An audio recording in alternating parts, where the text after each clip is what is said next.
આપણો જે નવા બંદર પોલીસ સ્ટેશન ની જે બોર્ડર છે એ કેન્દ્રશાસિત પ્રદેશ દીવને અડીને આવેલી છે. ગુજરાતમાં દારૂબંધી છે, જ્યારે કેન્દ્રશાસિત પ્રદેશમાં દારૂબંધી નથી. અને નાતાલ વેકેશન દરમિયાન મોટી સંખ્યામાં ગુજરાત અને બહારથી ટુરિસ્ટ દીવ અને આજુબાજુના વિસ્તારમાં આવતા હોય છે.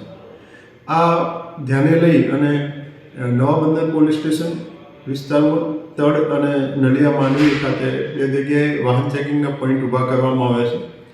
આ બંને જગ્યાએ સઘન રાઉન્ડ ધી ક્લોક વાહન ચેકિંગ કરવામાં આવશે, જેમાં પીએસઆઈ, ત્યાંના ઇન્ચાર્જ પીઆઈ એની સીધી દેખરેખ નીચે અને પોલીસ, જીઆરડી અને એસઆરડીના મળીને કુલ 26 માણસોનો ઉપયોગ કરી અને 2 શિફ્ટમાં રાઉન્ડ ધ ક્લોક આજથી જ વાહન ચેકિંગ શરૂ કરવામાં આવે. એ વાહન ચેકિંગ 1 તારીખ સુધી ચાલુ રાખવામાં આવશે. આ વેકેશન માહોલ છે, લોકો આનંદ ઉલ્લાસ માટે, એન્જોય કરવા માટે દીવ અને આજુબાજુના વિસ્તારમાં આવતા હોય છે.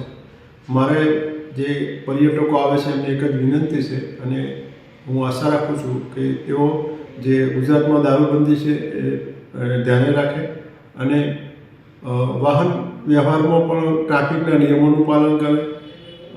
કોઈ પણ વ્યક્તિ જો દારૂ પીધેલી હાલતમાં પણ વાહન ચલાવશે તો એના માટે પોલીસ કાયદેસર કાર્યવાહી કરશે. તો એવી હાલતમાં વાહન ચલાવવાનું ટાળે અને પોતાની સેફટી પ્રથમ રાખે એવી હું અપેક્ષા રાખું છું.